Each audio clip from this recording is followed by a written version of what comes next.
तो जैसा कि आपके सामने हिंदी साहित्य का इतिहास खुला हुआ है, जो आज हम पेज नंबर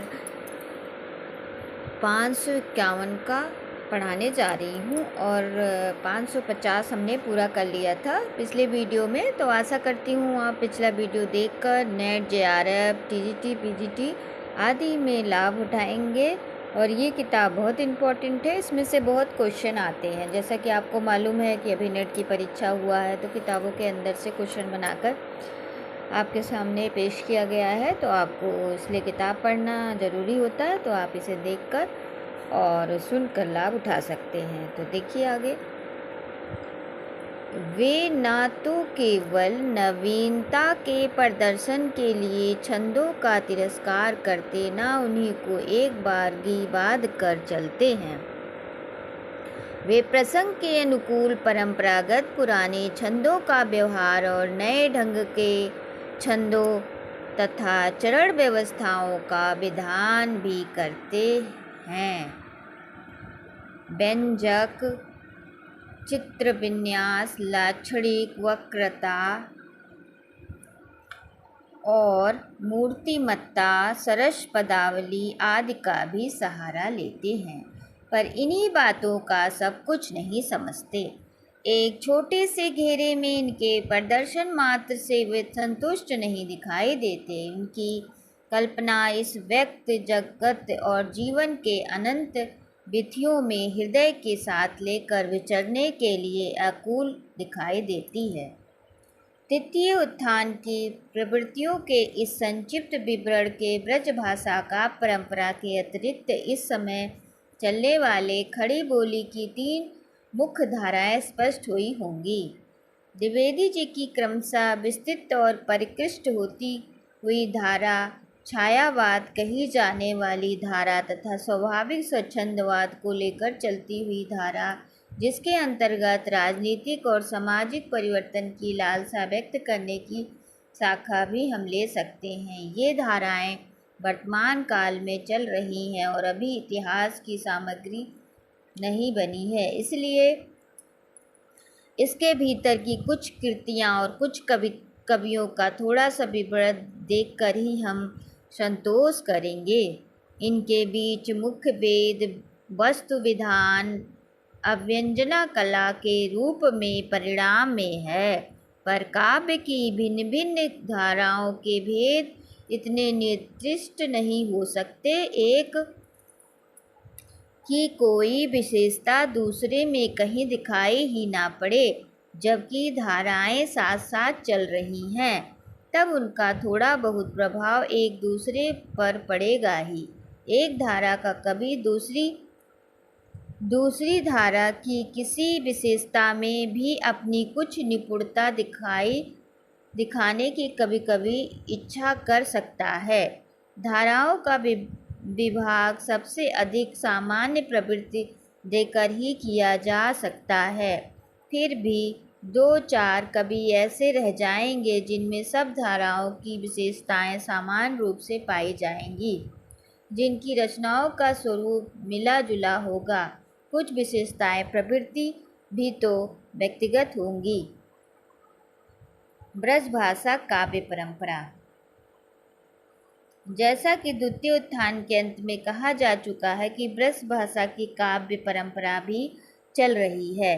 यद्यपि खड़ी बोली का चलन हो जाने पर अब ब्रज भाषा की रचनाएं प्रकाशित बहुत कम होती हैं, पर अभी देश में न जाने कितने कवि नगरों और ग्रामों में बराबर ब्रजबाड़ी की रसधारा बहते चल रहे हैं। जब कहीं किसी स्थान पर कवि सम्मेलन होता है, तब न जाने कितने अज्ञात कवि आकर अपनी रचनाओं से लोगों को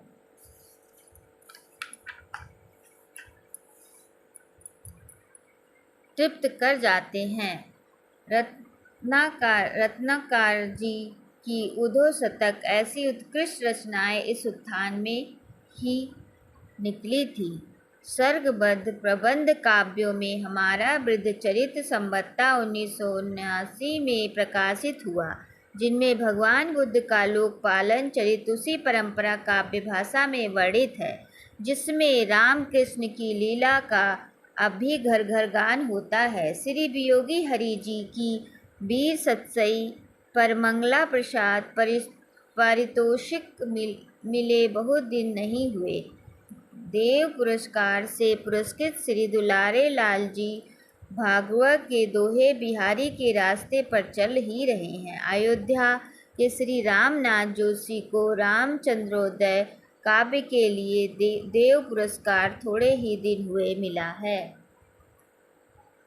मेवाड़ के श्री केसरी सिंह बाराहट का प्रताप चरित्र वीर रस का एक बहुत उत्कृष्ट काव्य है जो संवतः 1992 में प्रकाशित हुआ है। पंडित गया प्रसाद सुख स्नेही की सरस कविताओं के धूम कवि सम्मेलन में बराबर रहा करती है। इसका पंडित गया प्रसाद शुक्ल स्नेही का। प्रसिद्ध कलाविद राय कृष्ण दास जी का ब्रज रज इसी तृतीयोत्थान के भीतर प्रकाशित हुआ है। इधर श्री उमा शंकर वाजपेयी उमेश जी की ब्रज भारती में ब्रज भाषा बिल्कुल नई रस धज के साथ दिखाई पड़ी। हम नहीं चाहते और शायद कोई भी नहीं चाहेगा कि ब्रज काव्य की धारा लुप्त हो जाए। उसे यदि इस काल में भी चलना है तो वर्तमान भाव को ग्रहण करने के साथ ही साथ भाषा का भी कुछ परिष्कार करना पड़ेगा। उसे चलती ब्रजभाषा के अधिक मेल से लाना होगा। अप्रचलित संस्कृत शब्दों को भी अब बिगड़ते रूप में रखने की आवश्यकता नहीं है। बुद्ध चरित्र काव्य में भाषा के संबंध में हमने इसी पद्धति का अनुसरण किया था और कोई बाधा नहीं दिखाई पड़ी थी।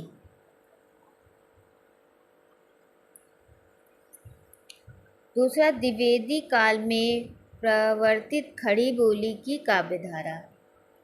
इस धारा का प्रवर्तक द्वितीय उत्थान में इस बात को लेकर हुआ था कि ब्रजभाषा के स्थान अब प्रचलित खड़ी बोली कविता होनी चाहिए। श्रृंगार रस के कवित्व सवैया बहुत लिखे जा चुके, अब और विषयों को लेकर तथा और छंदों को भी रचना चलनी चाहिए। खड़ी बोली के पदों में अच्छी तरह ढलने में जो काल लगा उसके भीतर की रचना तो शायद इतिवृत्तात्मक रही, पर इस तृतीय उत्थान में आकर यह काव्यधारा कल्पनान्वित, भाषाविष्ट और अभिव्यंजनात्मक हुई। भाषा का कुछ दूर तक चलता हुआ स्निग्ध, प्रसन्न और प्रज्वल प्रभाव इस धारा की सबसे बड़ी विशेषता है। खड़ी बोली वास्तव में इसी धारा के भीतर मजी। भाषा का मजना वही संभव होता है जहाँ उसकी अपनी गतिविधियों का पूरा समावेश होता है और कुछ दूर तक चलने वाले वाक्य सफाई के साथ पदों में बैठते चले जाते हैं। एक संबंध सूत्र में बंध गई अर्थ समूहों की एक समन्वित भावना व्यक्त करने के लिए ही ऐसी भाषा का उपेक्षित होता है जहाँ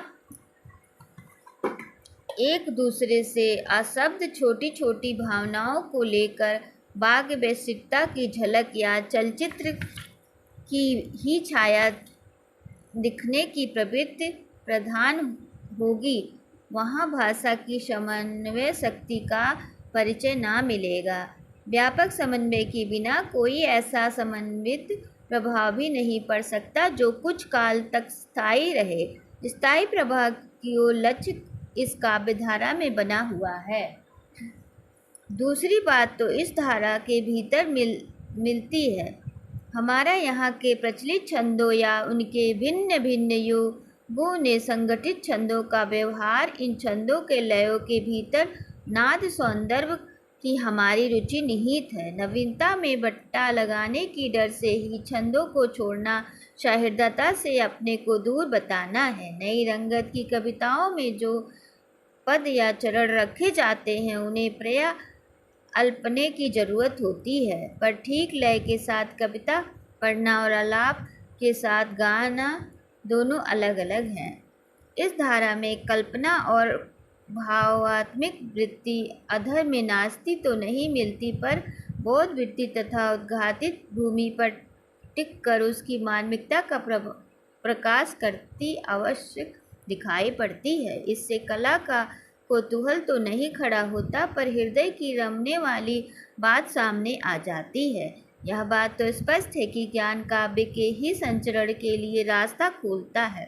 ज्ञान प्रसार के भीतर ही हृदय प्रसार होता है और हृदय प्रसार ही काव्य का सच्चा लक्ष्य है। अतः ज्ञान के साथ लगकर ही जब हमारा हृदय परिचालित होगा, तभी काव्य की नई नई मार्मिकता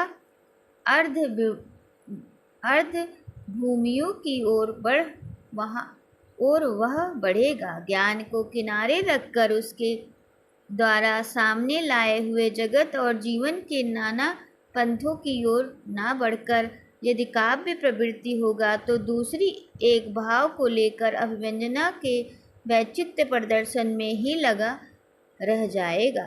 इस दशा में काव्य का विभाव पक्ष शून्य होता जाएगा, उसकी अनेक रूपता सामने न आएगी। इस दृष्टि से देखने पर यह कहा जा सकता है कि यह धारा एक समीचीन पद्धति पर चली है। इस पद्धति के भीतर इधर आकर काव्यात्मक का अच्छा विकास हो रहा है, यह देखकर प्रसन्नता होती है। अब इस पद्धति का चलने वाले कुछ प्रमुख कवियों का उल्लेख किया जा रहा है। तो कवियों के बारे अगले दिन, तो आशा करती हूँ आप इसे सुनकर लाभ उठाएंगे। अगले वीडियो में हम ठाकुर गोपाल शरण सिंह के बारे में वाचन करेंगे और आपको PDF द्वारा दिखाएंगे। तो आशा करते हैं आप इसे लाइव भी करेंगे सुनकर, क्योंकि मैंने कुछ मेहनत किया है आपके लिए वीडियो बनाकर लोड की, ताकि आप अपने एग्ज़ाम में इसका फ़ायदा उठा सकें। नमस्कार।